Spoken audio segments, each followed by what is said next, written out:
Olá pessoal, tudo bem? Que Deus abençoe a todos e que a graça do nosso Senhor Jesus possa nos alcançar e permanecer conosco, né? Permanecer conosco. Bem, meus irmãos, nós estamos aqui para gravarmos mais um vídeo e darmos continuidade, né, a esse compartilhamento que nós temos procurado aqui dividir com vocês de uma forma simples, de uma forma não muito arauta, teóloga, para que as pessoas possam entender. Nós temos visto muitos sofismas, né, muitos dogmas, né, para elaborar uma pregação. As pessoas, muitos pregadores estão muito mais preocupados com, né, o conteúdo teológico do que com a inspiração espiritual. Porque quando nós falamos do Evangelho, quando nós falamos, né, de pregar o Evangelho, nós não somos inspirados por letras. Claro, é importante que nós venhamos ter o conhecimento, né, por ler a Bíblia, por procurar examinar as Escrituras, né, mas quem nos inspira é o Espírito Santo. Eu confesso a vocês de todo o meu coração, se fosse depender de mim, Joel, eu não teria condições nenhuma de estar aqui diante dessas câmeras. Eu, Joel, não teria condição nenhuma. A verdade é, meus irmãos, se eu, Joel, cheguei até onde eu estou, né, aonde eu estou, eu devo isso muito ao Espírito Santo. Eu devo isso a Jesus. Eu procuro, sempre quando eu faço minhas orações pela manhã ou pela noite, eu procuro dizer: até aqui tem me ajudado o Senhor. Até aqui tem me ajudado o Senhor. O Senhor tem sido o grande causador para que eu possa, no meu dia a dia, sair mais do que vencedor. Porque ai de mim se não fosse o Espírito Santo. E razão pelo qual eu quero dar partida, né, start neste vídeo, dizendo para você: procure nascer do Espírito Santo. Não se deixe ficar, você é um servo de Deus, sem o Espírito Santo, apenas estacionado no conhecimento um pouco da Bíblia, ou um conhecimento da Bíblia, apenas no batismo nas águas. Não, procure ser batizado com o Espírito Santo. Porque eu estava conversando com a minha esposa, se eu não me engano foi ontem, né? Parece que foi ontem, esse assunto foi ontem. E eu estava dizendo para ela o seguinte: filha, quando nós vamos fazer uma viagem, ela já esteve comigo em muitas viagens, né, a trabalho, tanto aqui no Brasil como em solo sul-africano, na África do Sul. Muitas das vezes eu fazia algumas viagens para aquelas províncias, tanto ela como meu filho ia no carro comigo para as viagens, aqui nos interior de Minas, no interior de São Paulo, de Goiânia, né?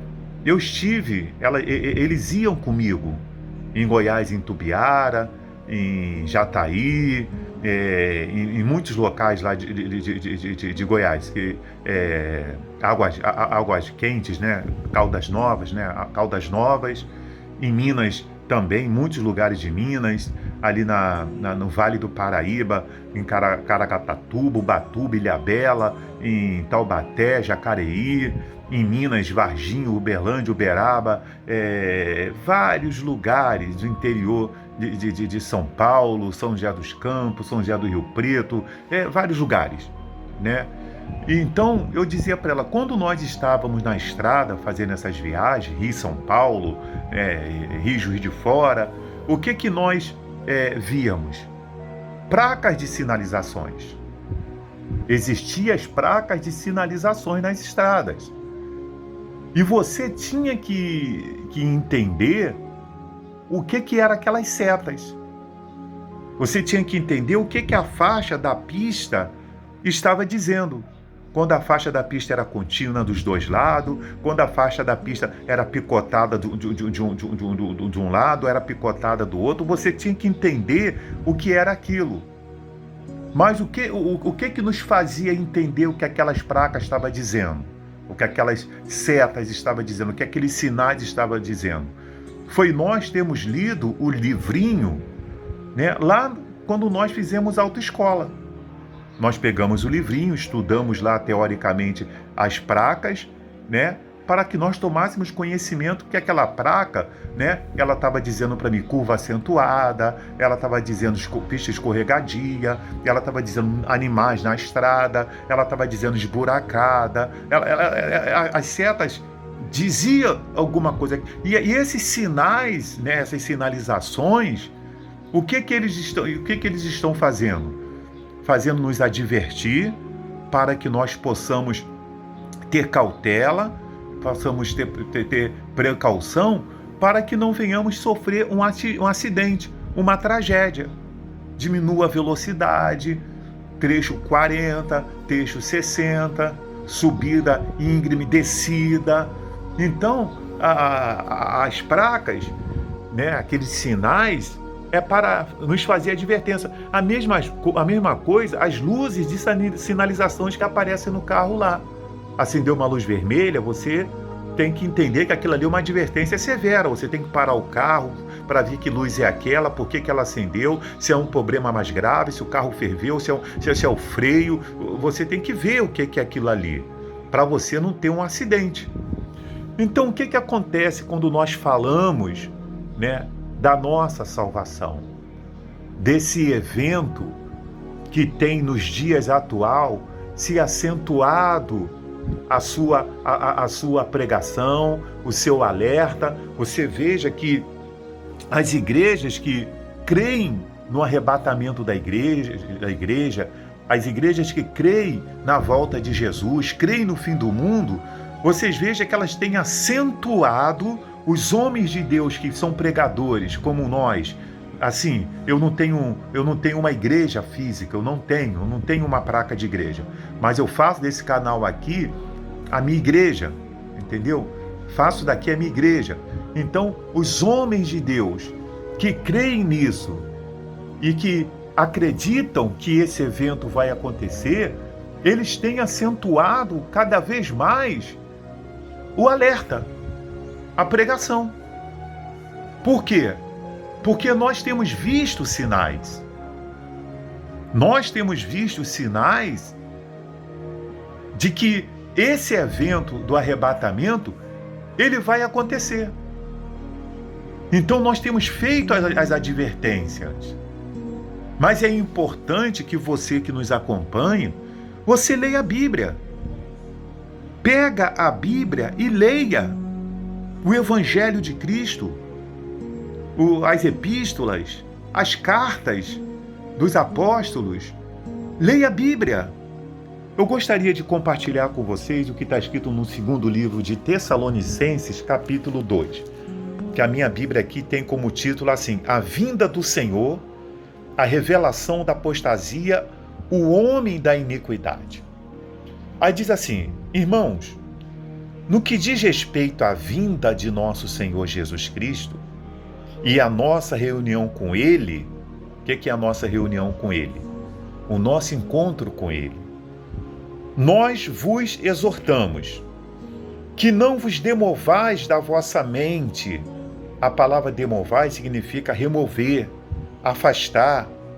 Com facilidade, nem vos perturbeis, quer por espírito, quer por palavra, quer por epístola, como se procedesse de nós, supondo tenha chegado o dia do Senhor.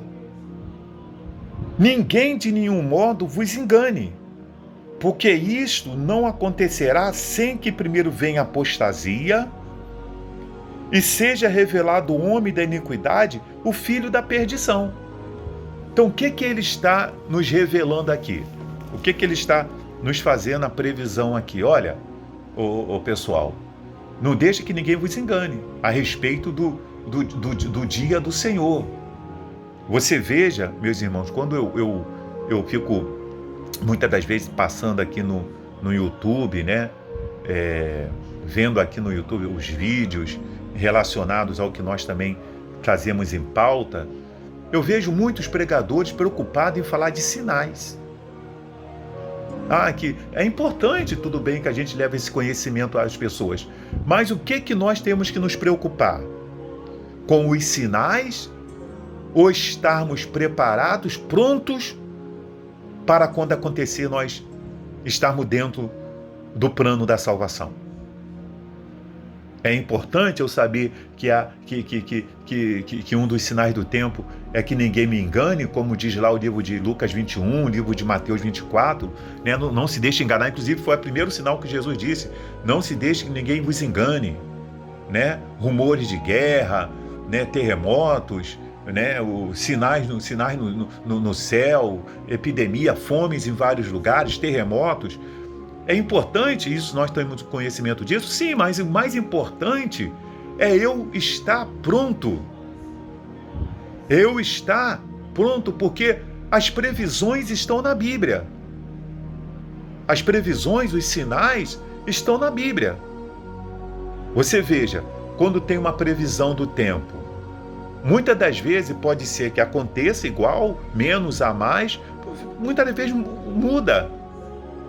As previsões que está escrito nas profecias, essas previsões, não tem um dia e uma data correta, como também não tem um dia e uma data para mim morrer. Se esse evento acontecer só depois da minha morte, se o Senhor me chamar hoje, eu não tenho que estar salvo? Eu não tenho que estar pronto? Eu tenho que estar pronto tanto para o arrebatamento da igreja, que a Bíblia diz, estarão 2 no campo, um será tomado e o outro será deixado. Como tenho que estar pronto para a morte. Porque se eu morrer, pronto, acabou.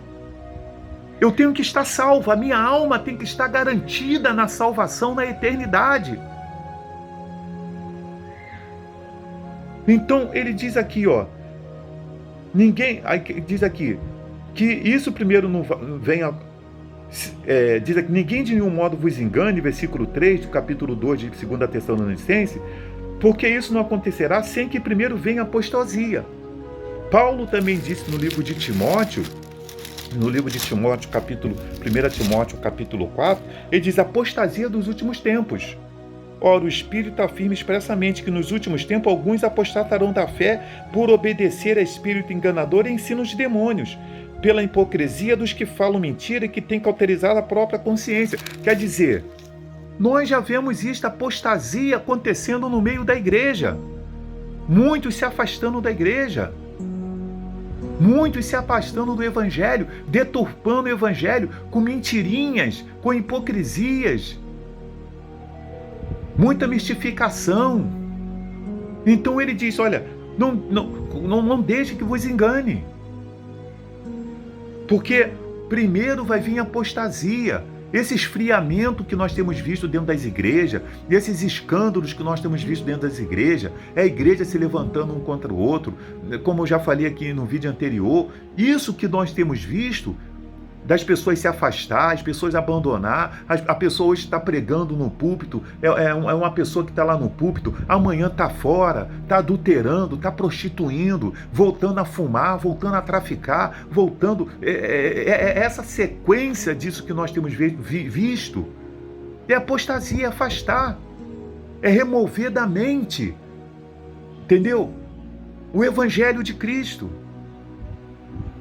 Então nós já temos visto a apostasia acontecendo dentro da igreja. O que está faltando é o filho da iniquidade, o homem da iniquidade, se revelar. O que está faltando é isso. E não vai demorar muito para esse homem da iniquidade se revelar, porque o ministério da iniquidade já opera nesse mundo. Você tem visto o que está acontecendo, não existe censura para mais nada. Está se censurando o que é certo e está se liberando o que é errado, é o que mais nós vemos. Censura o certo e libera o errado. Cala o que é certo e dá voz ao que é errado. Vai você censurar algumas coisas que os seus olhos vê quando você anda na rua? que a gente vê que é atentado, que é um atentado, vai você falar, você é processado. Dão parte de você, você vai preso. Cala o que está certo e dá voz do que é errado. Aí ele diz aqui, o qual se opõe e se levanta contra tudo que se chama Deus, ou é objeto de culto a ponto de assentar-se no santuário de Deus, ostentando-se como se fosse o próprio Deus. Não vos recordais de que ainda convosco eu costumava dizer-vos estas coisas? E agora sabeis que o que detém para que ele seja revelado, somente ocasião própria. Esse homem da iniquidade, o que o detém dele se manifestar como um anticristo revelado, é a igreja de Cristo. Somos nós.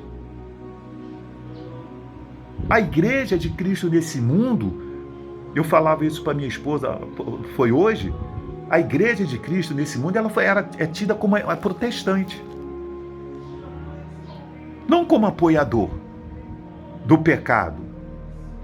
Ela protesta contra o pecado. Quem vive no pecado vai para o inferno. As pessoas queiram aceitar ou não. Quem crê e for batizado em nome de Jesus será salvo. Quem, porém, não crê será condenado. É o que a Bíblia diz. Mas hoje em dia, as pessoas, ser cristão, ser evangélico para muitas pessoas é ter marketing. É um marketing. Todo mundo é evangélico. Todo mundo, quando chega na hora de ir para o culto, entendeu? Quer botar a grife para impressionar o irmão. O irmão que muitas das vezes não tem condição, que vai para a igreja de ônibus. O outro chega com carro, não que não deva, mas ele muitas das vezes ele quer impressionar, às vezes quer chegar para mostrar uma superioridade. Isso não é nada. Isso não é nada.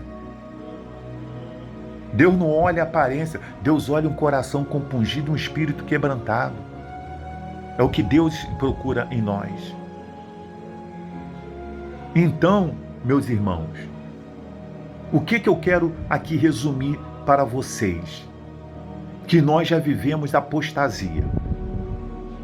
O mundo que nós vivemos está perdido.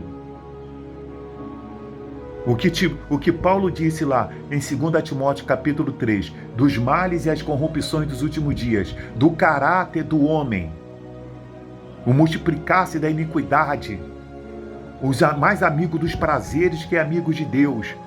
Os homens estão mais amigos dos prazeres que amigos de Deus.